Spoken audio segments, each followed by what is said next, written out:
listening to Talking Law, the podcast where business owners just like you discover how to avoid legal landmines and build value using smart legal tips.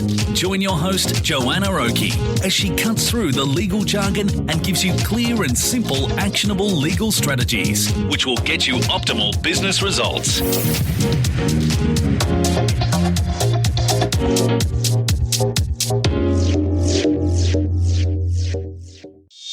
Hi, it's Joanna Oakey here and welcome back to Talking Law, a podcast proudly brought to you by our commercial legal practice, Aspect Legal. Now today we've got a really exciting show as we speak with the CEO and founder of GrantReady and Grant Guru, Adrian Spencer, who has more than 18 years of experience in the grant space. Adrian has pioneered grant strategies and better access to funding, and he has also secured more than $500 million in grants and funding and was an advisor to the government on grant making. And who doesn't love a discussion about free money? That's what we're talking about today as we drill into this first part of our informative two-part series talking all about this area of grants. Now, in this first half of the two-part series, we talk about the opportunity for businesses to access more funding to support growth and investment. We then drill into what grants are available at the moment for SMEs across Australia. And Adrian then also shares with us the common pitfalls when it comes to grant applications and tips on best practices to avoid them. This is such a valuable listen for all Australian businesses and their advisors. So sit back and here we go with our discussion with Adrian. Adrian, I just want to say a huge thank you for coming onto the show today. Thanks, Joe. I really appreciate it. I always love to talk about grants and get the grants message out there. Oh, do you know what? I love this topic. I mean, what a fabulous topic where we're talking about the opportunity for businesses to access more funding for growth, for investment, without having to sell more to their clients. I mean, you know, what a space. You must love being in this day in, day out and, you know, sharing the magic with your clients. Yeah, it's often overlooked. We think of ourselves as dream enablers because we really do get that privilege of coming in, getting to understand what people are doing, seeing their passion and helping their business go to the next level. And sometimes the funding can be the catalyst for them to break into a new market, get the growth they need, or just take a step towards where they're headed. Love it. Absolutely love it. Okay. Well, look, let's get started. And actually, before we get started, why don't you tell us very quickly about the two different types of services that you have so that our audience can understand the perspective that you're coming from? Because I think these are great, that the Grant Guru is a fabulous application, but maybe just explain that first so that everyone's got context, and then we'll get into digging into what grants are around at the moment for our listeners. Well, we started as grant writers. So GrantReady was our initial business. It's a consulting business. We've raised over $700 million for our clients through grant funding, which is quite extraordinary. There was a gap in the market, though, and we realised the challenge was not just writing grants, it was finding the right grants. So we built a product called Grant Guru, which is a one-stop shop, comprehensive list of all of the funding programs that exist in Australia. There's over 2,600 for business, 4,500 for not-for-profits. Total funding is about $100 billion. And Grant Guru is a self-use, self-serve tool where people can go and find the grants. There's about 30 new grants opening every week and 30 closing every week. People can just sign up to get email alerts that match the areas of interest that they're working in. And that's really the key starting point. Once people are finding the right grants, they can then choose which ones do they want to apply for, and then they can work on increasing their chances of success. It's not a guaranteed thing. Most grants are competitive. The current industry success rate's about 1 in 5. So we say to people, if you don't get your first grant, don't be put off. It's like sales. And we say it's like kissing frogs. You've just got to get out there and do it. And eventually you will get a grant. And as you get grants, you get much better at doing them as well. Fabulous. Okay, wonderful. Well, so now maybe give us a bit of an overview. What's around for SMEs at the moment, post-COVID in grant world? And I think that's the key. COVID has really put people's radar up to grants. And in the past, I look over the last 10, 15, 20 years, we've been working in the space. A lot of the grants were very industry specific, but Now they're becoming more generic. And because of COVID, people have had a bit of a taste of grants and they've gone, oh, that's interesting. What can I get?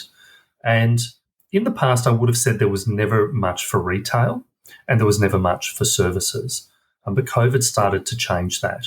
So when we look at grants, we look at industry sectors. And at the moment, there's a lot of emerging funding for manufacturing. There's a lot of funding for agriculture.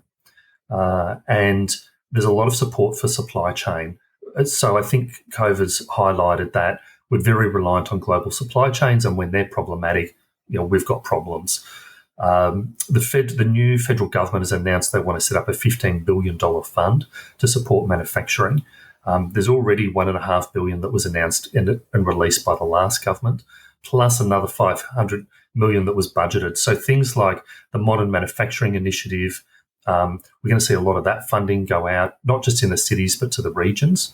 So anyone that's in manufacturing, I think it's a really good time to be able to tap into funding. The Growth Centre funding, a lot of these are national programs. We're starting to notice the states are getting on board as well. So they've all just released their state budgets. Queensland's got a real focus on manufacturing funding through the Advanced Queensland umbrella of grants, and there's been about 25 grant programs under that initiative. They've also got the Made in Queensland, which is really for SME manufacturers. Victoria's focusing a lot on innovation. So they've just released the Breakthrough Victoria Fund, which is $1 billion investment fund. And they've got 4 different streams under that. New South Wales, again, is jumping in. They want to support not just the cities, but the regional areas. The other trend that we're noticing as well is support for export. Pretty much all of the states, as well as federal government, have got export support initiatives. The leading program is the Export Market Development Grant. I was going to throw in a note about that because, I know lots of businesses who rave about that grant. So maybe talk very briefly about that grant. In simple terms, Export Market Development Grant refunds 50% of your marketing expenses for taking products or services overseas, not New Zealand and not North Korea. But the program's great. It's having a little bit of flux at the moment, so the program's just being reviewed and being tweaked. It went from being a retrospective to a prospective program, but at the moment it's looking like you'll apply in advance and you'll probably receive your funding at the end of the year. It covers things like flights overseas, overseas representatives, marketing consultants. It covers some of your legal costs if you have to protect IP around trademarks and that sort of thing overseas, which is really, really valuable and can be quite expensive. Also covers your marketing costs, so advertising on Facebook or literature, going to trade shows and all that sort of thing as well. I think it's a fantastic program. It's been around for over 40 years. The only problem at the moment, there's been a bit of a cap on the funding, so nobody's been getting the full amount that they're entitled to, and I think that's really important to be aware of, that what you're entitled to get and what you actually get depends on how much money's in the bucket, because it just gets shared around. But a program that you just absolutely have to know about. I think what people don't know about is a lot of the state governments have some really good support programs. They're not always cash, but I think if a state government's going to incur money on your behalf, provide market research, set you up with contacts overseas, to me, a lot of that's as good as cash.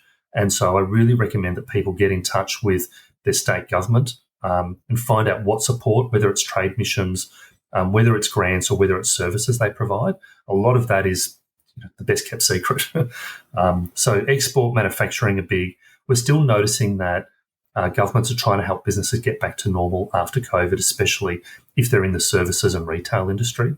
So we are finding that there is funding, especially for tourism and tourism grants. And for example, the wine industry has cellar door funding, but there's also a lot of other funding to attract people back into the regions and to events and that sort of thing. And I'm not trying to be vague, but with 2,500 grants for businesses, sometimes I forget the names. I have to jump into my own product to remember the names of all of these programs. And I get my email alerts every day, and I'll often look at it and go, wow, I didn't know there's a funding program for this or for that. A lot of it is based on industry or activity. And so what I say to people as well is there is pretty much a grant for everyone, not necessarily right now. And that's why we say to people, you need to track these grants. You need to get on the mailing list or subscribe to services like ours so that when those grants pop up, you know about it, and they will pop up. We say to people, you shouldn't have to wait more than 6 or 12 months to find a grant program that you'll be able to tap into. We've even done it ourselves. We tap into the funding that's out there. I think in the last 3 years, we've picked up 8 grant programs for our own organisations. Sometimes that's as small as $1,000 just to get some funding to implement an IT solution on our online shop. Or we've picked up funding to build online training courses. We've picked up funding to go and do research. It's just amazing what's out there. Love it. One of the grants that I've heard about recently relates to the rebates for new employees, where you have new employees undertaking training programs. Could you talk our listeners through a little bit of the detail of that? What is that program? Who's eligible? How does it work? There's actually a whole bucket of them, and they exist at federal and state levels. Generally, they're wage subsidy programs. Often they'll be called that, or employment training or employment support programs. They have different criteria, but essentially the crux of it is they will require you to hire someone that fits into a certain category. And that category they've either been unemployed, or they're moving from part-time to full-time, or they're receiving some training to skill up. So, for example, we've used the Victorian government's digital skills program. And the digital skills program requires us to put a person on for 3 months who is skilling up and changing from one industry to a new industry, changing into digital jobs.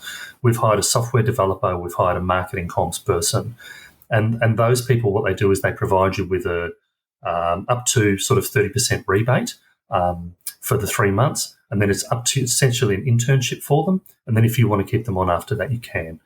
That's a state government program. I've found that one to be really good and really useful. At a federal level, the wage support programs are higher. You can get up to, I think it's about $28,000 if you employ someone for 12 months and they fit the right criteria. The challenges are sometimes you need to go to the training providers who are training those people up and placing them. That can be good and bad. That can be good because they've got the people ready to go and you know that you'll get the funding. But if they're not skilled or trained in the area you want, then often it's better to approach the federal government through their skills training programs, and especially if you've got a larger number of staff, 20, 30, 40, 50, they might come out and do an assessment for you and say, we will connect you into these programs. So the other challenge is in this space is these programs sort of get changed every 3 or 4 years. And so we expect with a new federal government, they'll go back, they'll relook at them. They'll essentially be the same programs, but they'll have a different name and they'll have a few different criteria. I think it's important just to be aware of them. When you're aware of them, then you can jump on and get the information you need, talk to people and go, am I eligible? Is this going to suit me? And I think there's probably a pre-qualifier note of caution we should say here is that grants aren't a free bucket of money. And we see some people who put grants above everything, and they'll say to us, tell me whatever I need to do to get the funding. And we'll say, no, that's not how grants should work. Grants should support what you're doing. Grants are designed to support an initiative or a project or an employment approach. So if there's a fit, great, go for it. If there's not a fit, don't try too hard to put that square peg into a round hole, or it's just going to waste your time and effort and money. And so we just say to people, get that right. And that's about, don't just fill in a form as soon as you see it. Get yourself educated, find out what that program's going to do, and make sure it's going to help you and not hinder you. Brilliant. Just fabulous information here, Adrian. Just such good information. And I guess just, before we round out here, maybe if you could just talk about some quick common pitfalls. So what do people do wrong in applying for grants? Although, bear in mind, we are going to have another podcast soon talking about the top strategies for finding and securing grants. So we'll talk about those in another episode. But just today, what are the things to be aware of? And of course, you've already pointed one out, which is, be careful not to make getting the grant the priority above running the business and making sensible decisions within the business. Yeah, and just on that, we see so many people that are so pleased to find a grant or an application form, they just fill in the form straight away. And we say, take a step back. Make sure you've got all your eligibility criteria correct. programs such as the R&D tax incentive, which is a fabulous program for companies doing scientific or engineering research. You need to be generally a PTY limited company. If you're a trust or other sorts of a sole trader, you're not eligible. So we see people starting to apply for these programs and just wasting a monumental amount of time because they're not going to get over the first hurdle. So make sure you fit the eligibility criteria. Make sure that your project fits with what the grant maker is trying to achieve. And on that point, grants fund projects, they don't fund businesses. So you have to have a very clearly defined project that you want supported. And you might need 3 or 4 or 5 grants to fund what you want to do across your business. So be very clearly able to articulate what's the project that you want funding, the old elevator pitch. If you can be very clear and you can explain what it is, you'll be in a good position to fill in the application form. And also be aware that grants come with strings attached. Read the contract. The contract will invariably be provided on the website up front. And when people don't read those contracts before they start an application form, it can turn around and bite them in the butt. And we've had an organisation come to us and they told us this story. They said, we were offered a $5 million grant. At that point, we gave the contract to our in-house legal team. They looked at it and said, actually, we can't accept this because of the contractual terms. Now, they could have known that at the start, but they put in months of work, months of waiting, a huge amount of effort, and they had to turn down the $5 million because they just didn't read to see what the terms were.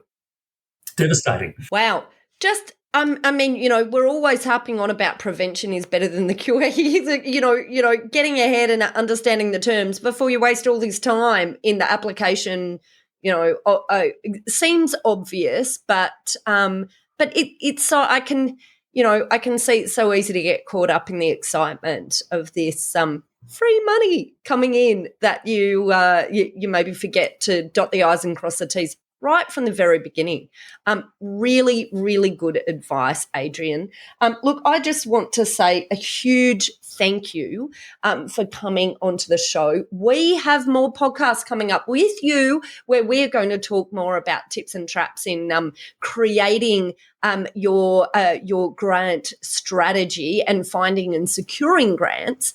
But until then, Adrian, how is it that our listeners can find out more about grants? How can they interact with your products and get on that newsletter? How good does that sound? Yeah, look, if people want to get some assistance with grant writing, especially around R&D or EMDG, they can come to our GrantReady services. But what we recommend people do is they go to our grantguru.com.au, and that's really our self-help where we give them the knowledge, the tools and the information that they need so they can then decide which grants they want to apply for and not miss out on one as well. Adrian, absolutely fabulous. Thank you so much for being on the podcast today and sharing such useful information with me and our listeners. Thanks, Joe. Really lovely speaking with you today. Appreciate it. Well, that's it for this episode of Talking Law with our guest, Grant Guru and GrantReady's Adrian Spencer. Now, this was the first half of a wonderful 2-part series all about grants. So tune into our next episode, the second half, which will be all about the top strategies for finding and securing grants. Now, just as a reminder, as Adrian referred to in our discussion today, the devil is in the detail. So you have to ensure that you have a great legal team on your side who are ready to read the contract before you apply for funding, who can make sense of the complex details you come across. We also assist with IP protection and in many other elements of ensuring that you have the correct legal approach when you're considering getting funding on board. If you'd like to talk to our legal eagles, head over to our show notes to find out how to book a free call to discuss this. And in our show notes as well, you can also find links about how to find Adrian, Grant Guru, and GrantReady. So as part of this podcast episode with Grant Guru, Adrian and his team have been kind enough to extend a bonus offer to our listeners. In the show notes, there's a discounted offer to Grant Guru, which lasts for as long as you have your services. This tool is exactly what any small business owner will need to really hone in on finding grants throughout the year. You'll just need to apply the coupon code ASPECTLEGAL during checkout to take advantage of this offer. Now, we've also included a link to Grant Guru's Pro product for accountants, consultants, consultants and other business advisors, knowing there are going to be some of you who are interested in offering a grant search service to your clients, a great way to extend the value of what you're offering. You'll want to book a demo to see the power of this in action for your clients, and there's a link to do this in our show notes. And of course, if you'd like more information about this topic, head over to our website at talkinglaw.com.au, where you'll be able to download a transcript of this podcast episode if you'd like to read it in more detail. Well, that's it. I hope you enjoyed what you heard today. You've been listening to Joanna Oakey and Talking Law, a podcast proudly brought to you by our commercial legal practice, Aspect Legal. See you next time.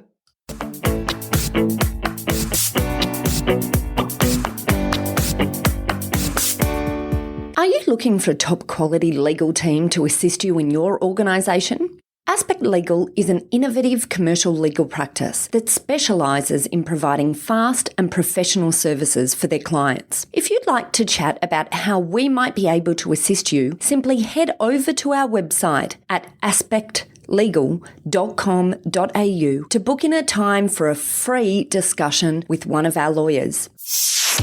Thanks for listening to Talking Law. Tune in next time for more smart legal tips and tricks to keep you clear of those legal landmines.